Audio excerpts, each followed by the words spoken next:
Muy buenos días, tengan todos. Mi nombre es Jorge Ramírez y en esta ocasión estaremos hablando sobre los desafíos macroeconómicos para la transformación de un nuevo modelo educativo. Ahora bien, para entender la propuesta de un nuevo modelo educativo, lo primero que tenemos que hacer es analizar y criticar de alguna manera el modelo educativo imperante, ¿no?, en la actualidad. Tomando en consideración de que este ha sido actualizado, se le han agregado ciertas líneas temáticas, se le ha intentado renovar continuamente y en algunas ocasiones revolucionar. Sin embargo, los éxitos no han sido, digamos de alguna manera, demasiado amplios.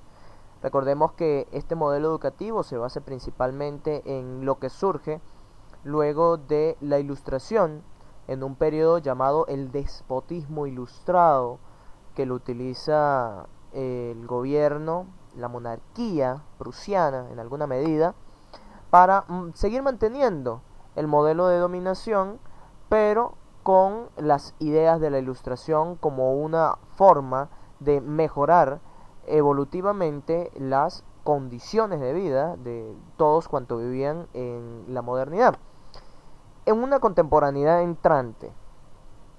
Sin embargo, pues este modelo educativo pues público, gratuito, obligatorio para que todas las personas empiecen a instruirse de alguna manera, se ha mantenido durante mucho tiempo.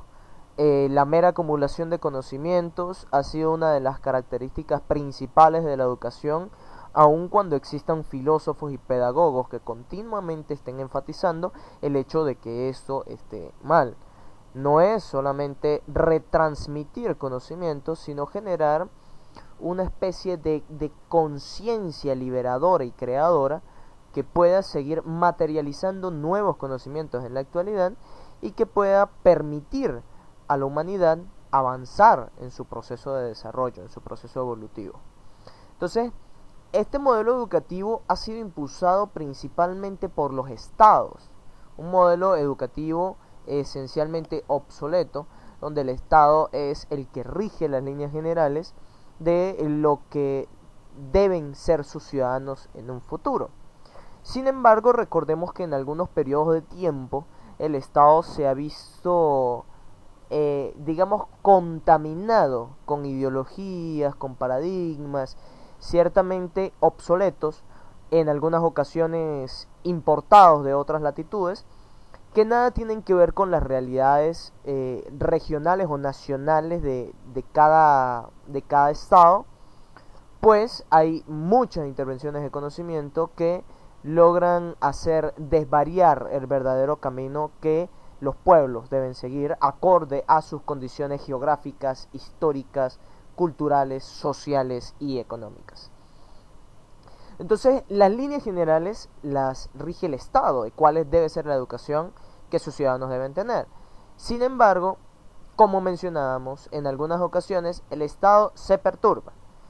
Estamos acostumbrados en la actualidad a ver modelos republicanos, es decir, un Estado conformado por diversos poderes que en relación entre sí mantienen el balance del poder, ¿sí? Para que ninguno de ellos pueda sobrepasar a los demás y que pueda mostrar una hegemonía única ante los demás poderes.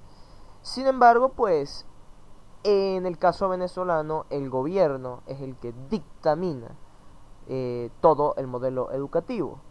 Y lo dictamina porque el gobierno es en su esencia el Estado. El gobierno ejecutivo es un gobierno totalitario, un gobierno que el partido de gobierno es el que se ha entremezclado entre todas las instituciones, no solamente como una dictadura, sino como un totalitarismo, ha abarcado todas las áreas, por lo que ellos son los que establecen cuáles son las líneas.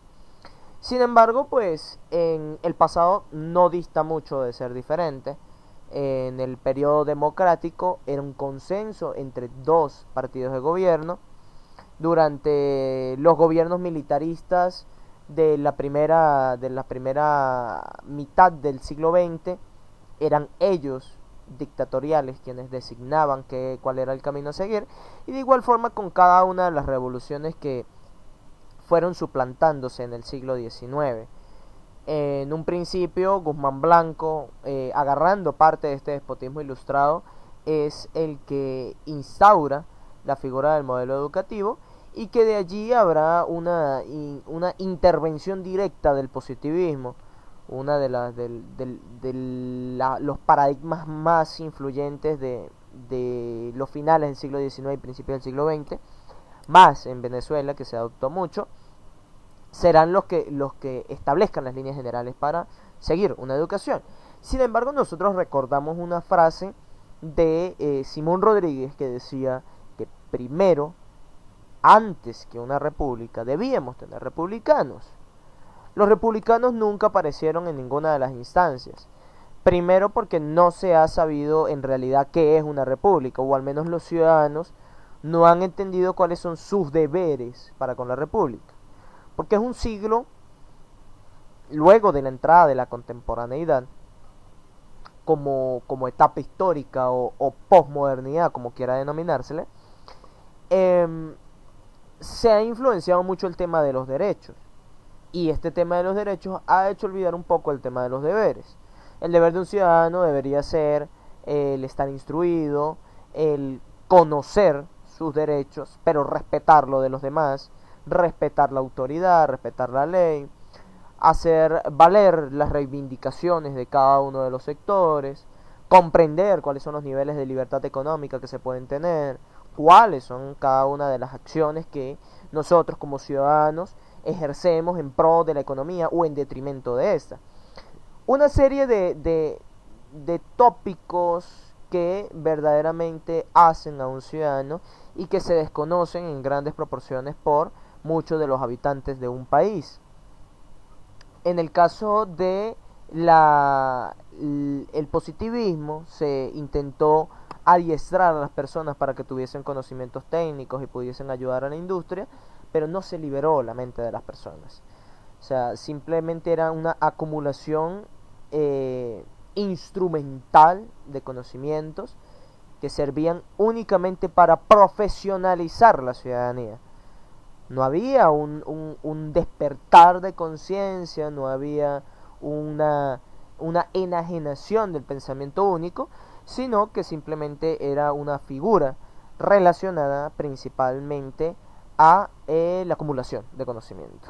Entonces, esto durante los primeros gobiernos del siglo XX lo enfatizan hacia la consolidación del Estado, hacia la unión, hacia el nacionalismo, bastante exacerbado en algunas ocasiones, y en otra proporción para lo relacionado con el próximo periodo, que iba a ser el democrático.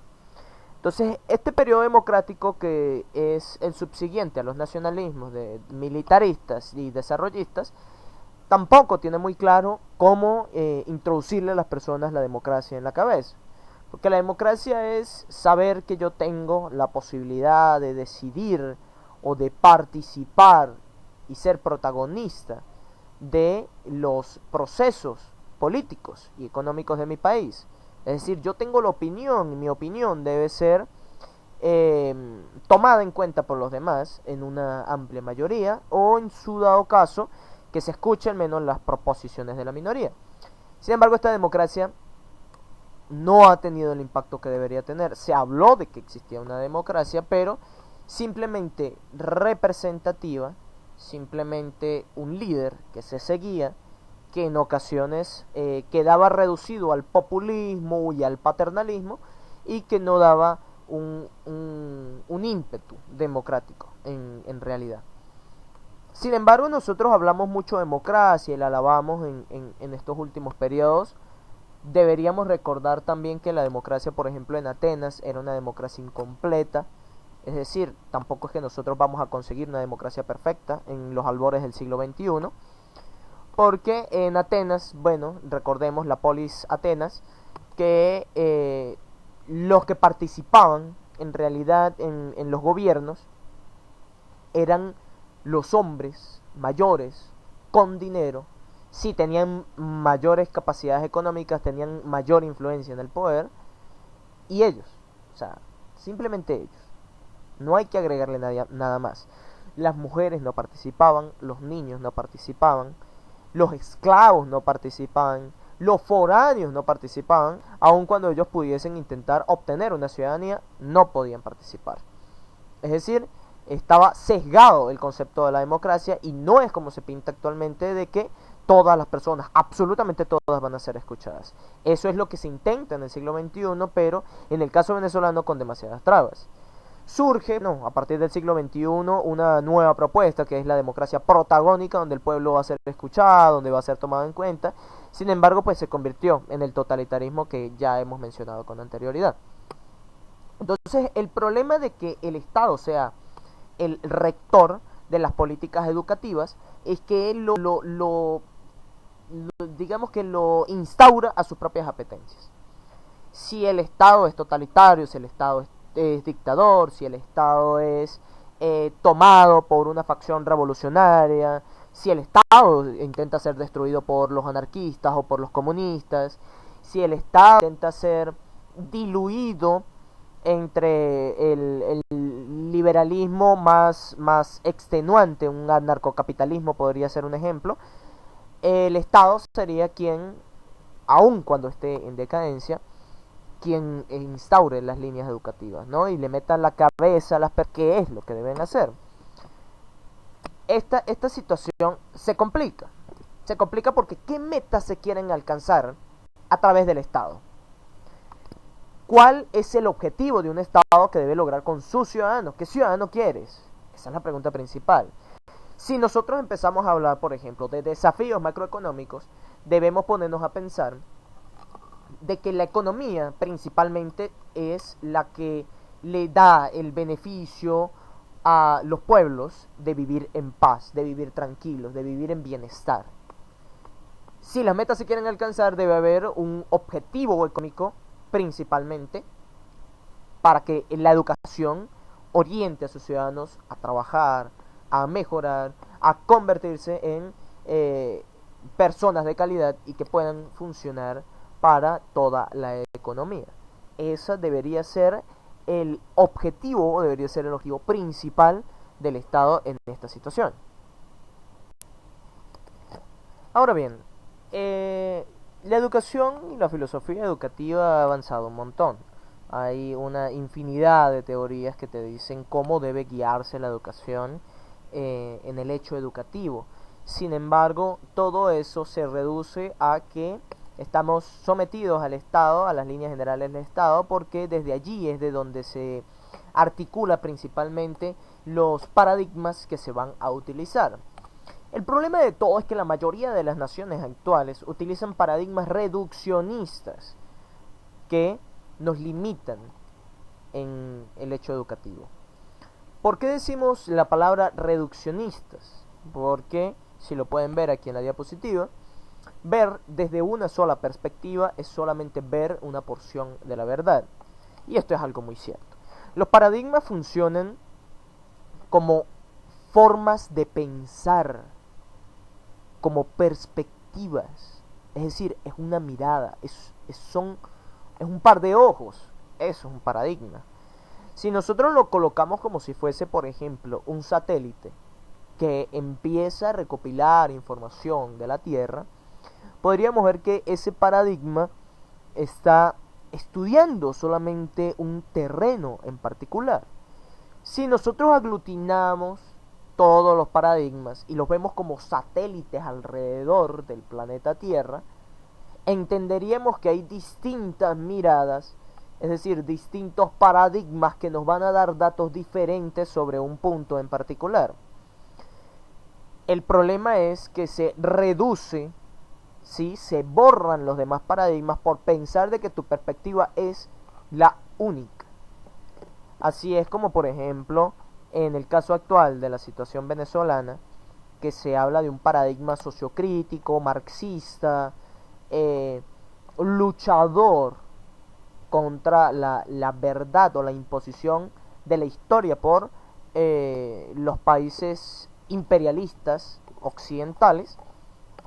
Nos olvidamos de la historia de ellos. Si bien durante muchos de los procesos históricos eh, el occidente es quien ha impuesto las grandes líneas generales de la historia.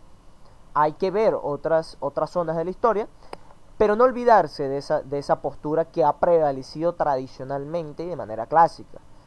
O sea, siempre hay que tomarle en cuenta lo que ya está si se quiere buscar una nueva perspectiva.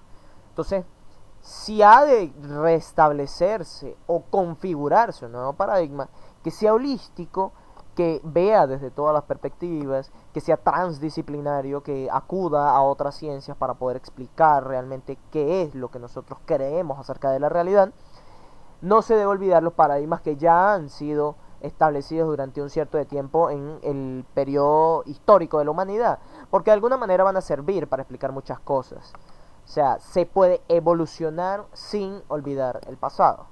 Entonces, el problema, uno de los grandes desafíos que tiene la educación para poderse renovar, es que el Estado director de la política educativa tiene un paradigma reduccionista. Lo ha tenido durante al menos 200 años y muy pocas naciones en la actualidad están deslastrándose de esos conceptos. Ahora bien, ¿cuáles son los nuevos retos que debe afrontar un Estado en materia educativa? Nosotros podemos analizarlo desde la posición que pueda tener la filosofía actual, la filosofía postmoderna, entender sus críticas, entender sus pros y sus contras, y entender una serie de apartados que van revolucionando el pensamiento humano para hacernos más libres, para hacernos más igualitarios, para creer en la justicia social, para creer en la paz, en la sustentabilidad, para creer en el ambiente y en las potencialidades de cada uno de los seres humanos, para entender una serie de cosas. Uno de los temas principales que se está hablando en la actualidad es el tema de los derechos, porque los derechos son los que imperan a partir de la Revolución Francesa y de la entrada de la contemporaneidad. O sea, entran los derechos, porque los deberes era un punto esencialmente adjudicado a la etapa medieval feudal, porque tú tenías el deber con Dios, o sea, se tenía el deber con el rey, o sea, el deber de ser buen súbdito, el deber de ser vasallo, de ser sirviente, de ser esclavo, pero tú no tenías derechos, o sea, no existían los derechos. O sea, el único derecho que existía era el derecho divino de gobernar de los monarcas, no había otro derecho. O sea, de por sí, de el vivir bien no existía en esas circunstancias. Entonces, los deberes cobijaron la era medieval y los derechos cobijan la era moderna y contemporánea. Sin embargo, esta posmodernidad que está apareciendo, nos preguntamos qué es realmente derechos, o sea, la extensión de los derechos, bueno, de ahí el nombre de posmodernidad, no se deslastra, no transmuta radicalmente su concepto, porque sigue atado a muchas de estas cuestiones. Por eso posmodernidad todavía se mantiene el tema de los derechos. Pero hay un elemento que no se ha tomado en cuenta a grandes rasgos, que es el de la tecnología. O sea, la tecnología está cambiando la realidad humana de una manera demasiado rápida, tan fugaz, que no es posible reflexionar los cambios en la medida en que van surgiendo. Es decir, nos sobrepasa la tecnología a la velocidad del pensamiento humano. Nos quedamos obsoletos prácticamente bajo el concepto de la tecnología. Es más, hay muchos gobiernos que mediante sus asesores han considerado que la industria tecnológica es quien va a aupar la mayor proporción de riquezas de los pueblos. Está siendo una realidad. Por ejemplo, el tema de agrícola representa aproximadamente 5% del Producto Interno Mundial. Por ejemplo, el petróleo no superaría el 20% y la tecnología estaría llegando a un 50-60%. O sea que todo lo que tiene que ver con la tecnología significa riqueza, significa un cambio de pensamiento, significa influenciar a las personas. Entonces, esa educación que el Estado propugnaba, por ejemplo en Prusia, donde era especializada cada uno de sus súbditos, las personas que estaban en esos momentos siendo educadas, no aplica a la era tecnológica. Porque cualquiera puede saber lo que desee saber en cuestión de nanosegundos. Cualquiera puede buscar el diámetro de la luna en Google en menos de un segundo, saberlo y buscar una cantidad de explicaciones más. Hace 100 o 200 años había que ir a una biblioteca y buscar durante horas esa respuesta. Entonces, la situación es preocupante, porque los docentes llegan a una aula de clase a hablar, a establecer lo que han aprendido, lo que ellos han leído, y que no es más que una interpretación de otros autores, y que esos autores han interpretado a otros autores un poco más clásicos. O sea, estamos repitiendo el mismo conocimiento que ha tenido la humanidad durante siglos y no estamos creando nuevo conocimiento. Entonces, el reto principal o el desafío principal que tiene la macroeconomía es involucrar la tecnología, principal elemento económico, en el desarrollo de los pueblos. Hay que formar un modelo educativo donde los jóvenes realmente tengan el acceso a la tecnología, aprendan a usar la tecnología. Se supone que debería ser un requisito de primer orden en estas instancias, por ejemplo, el saber programar, el saber sobre ciberseguridad, el entender los principios del hackeo, por ejemplo, entender cómo funciona el algoritmo de Facebook o de Twitter o de cualquier red social, porque allí está el cuidado o el derecho a mi libertad. Cuando yo entiendo qué clase de información me puede llegar, yo soy libre, porque soy capaz de filtrar esa información. Sin embargo, las redes sociales, en un proceso de adoctrinamiento peor que el ideológico, mantienen a las personas mediante anuncios bajo los términos que ese mismo algoritmo ha decidido que deben ser. Entonces, alguien más decide cómo yo debo entretenerme, cómo yo debo instruirme, cómo yo debo educarme. Ya no es el Estado. El Estado queda obsoleto en estas circunstancias y sin embargo sigue siendo reacio a perder ante la tecnología. Aquí la única respuesta podría ser de que el Estado se alíe con la tecnología y desarrolle un nuevo modelo educativo en conjunto con los medios de masas. Porque se mantiene un discurso enclaustrado en la política, en los conflictos entre la izquierda y la derecha, entre los conflictos sociales, entre los conflictos económicos, y no se ven otras realidades. No se ve realmente cuál puede ser el futuro del país. Nosotros tuvimos una experiencia en Venezuela de autores que decían, bueno, vamos a sembrar el petróleo, agarremos el dinero del petróleo, vamos a invertirlo, a través de esa inversión se puede crear una industria. Y esa industria pues va a generar más industria. Es prácticamente lo que los norteamericanos hicieron a través del Plan Marshall luego de la Segunda Guerra Mundial en Europa. Cuando los norteamericanos prestaron el dinero, ellos no reconstruyeron las casas o no reconstruyeron los parques, por ejemplo, o las casas de gobierno.